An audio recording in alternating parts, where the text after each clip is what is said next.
Hello, all middle school health classes. This is Miss McCaslin, and I'm going over the week 8, day 15 classwork about female anatomy.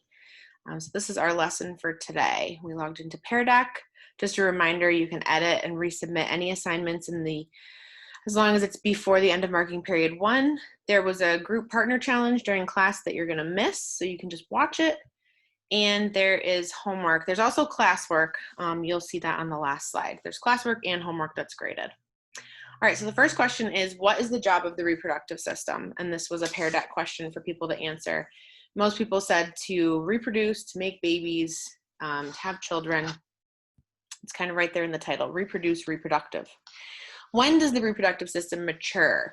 And so I was looking for either specific ages or the word puberty, and that's what a lot of kids said. And just to be clear, the reproductive system matures during puberty, and that can start anywhere between 8 and 13 years old, and it can last anywhere for 5 to 7 years. So some people are still going through puberty in their late teens. So if you don't start until late, that's totally fine. And we'll talk more about puberty later, okay? So by the end of this lesson, you should be able to summarize basic reproductive body parts and their functions for the female anatomy, and then next class we'll do the male anatomy. All right, so you can't participate in this if you are at home, but if you're in another class watching this video, then your teacher's going to share this slide with you so that you can drag the boxes over to the appropriate column. So you can pause the video if that is the case for now, and then you can do that. And then on the next slide, you can check your answers. And these are the directions that I would have given if I were in class, or if you were in class. All right, so here are the answers.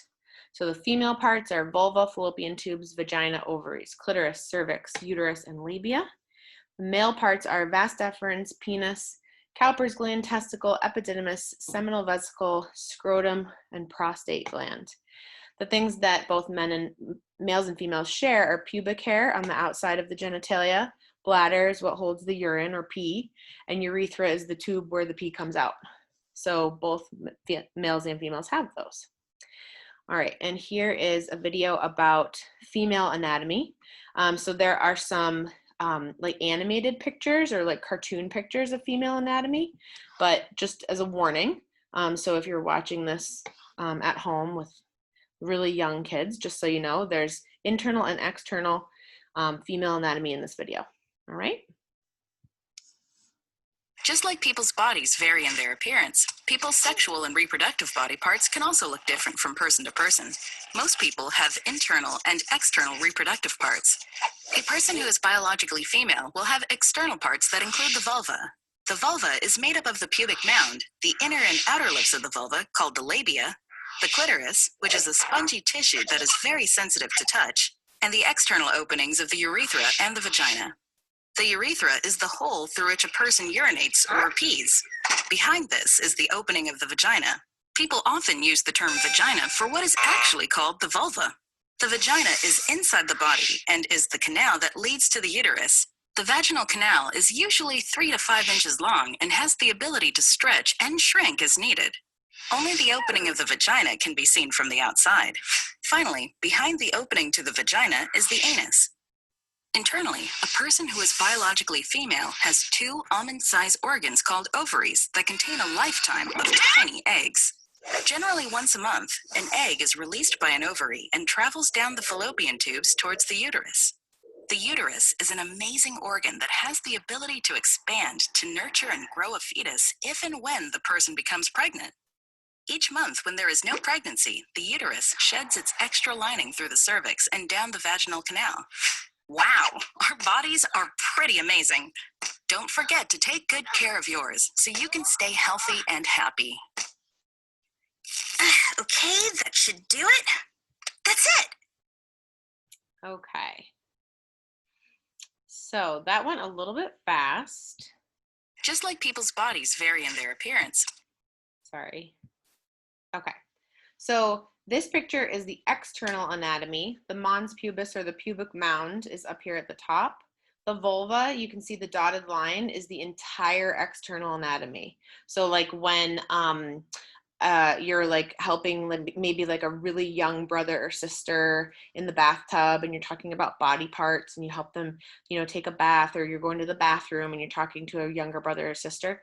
For the female anatomy on the outside, it's really appropriate, it's really anatomically correct to say that a little girl is like wiping her whole vulva or washing her vulva. Usually we just say vagina because that's what everyone says. But the vaginal opening is just this hole right here. The whole thing on the outside is the vulva. But either is really fine. The clitoris is up here at the top, and this is used for sexual pleasure. This is something that we'll talk about later. The outer lips are the thicker pieces of skin on the outside, and the inner lips are on the inside, and they're much more thin, and they protect the urethra and the vagina opening. All right, so you can see the urethral opening is right here in the middle, and that's where the pee comes out. And down here is where the poop comes out, and this is where the anus is. And then if you were to get like an x-ray, if a female was standing up straight and you're looking, someone was looking directly in the front of her, then you would see this on the inside. So the vaginal opening goes all the way up here. This is like a tube, it's a muscular tube.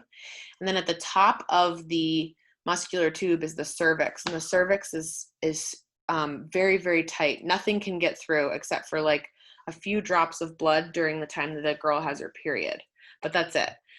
Or if sexual intercourse occurs and a penis were to be inside of the vagina and ejaculate into the vagina, then sperm can come up through the cervix. But sperm are microscopic. You can't see them.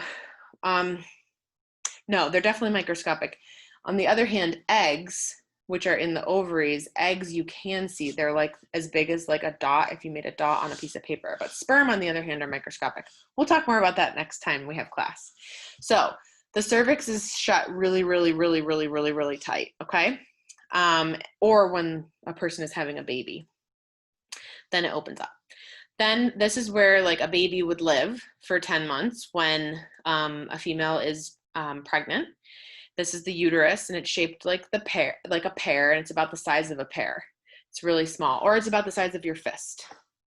Then up here, these are called fallopian tubes, and they lead to the ovaries, and the ovaries are about the size of an almond or about the size of your thumbnail. And the fallopian tubes are actually drawn really, really big here. They're not this big. Fallopian tube is about the size of a piece of spaghetti, like pasta. And then once a month, one egg from either side is released into the fallopian tube and then goes down and into the cervix. And then that's when a girl would get her period, but we will talk about that on a different day. Okay. So what you would do if you were in class is I would share this slide with you with some partners, and then you would move the blue boxes to the correct definitions. If you're in class with another teacher though, then they will share this slide and the next slide with you so that you can drag them on your own. So you can pause here if that's the case for you. And here are the answers for the external anatomy. On the left-hand side, it should be inner labia, mons pubis, or the pubic hair area, clitoris. On the right-hand side is urethra, vulva, vagina, and outer labia. And then same thing, these slides should be in the slides that were shared with you, or if you're just online and you're just watching, then you can just listen.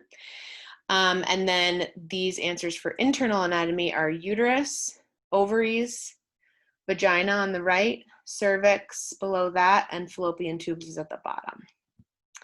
All right, so there is a female reproductive system labeling assignment that you need to do. It's worth 20 points.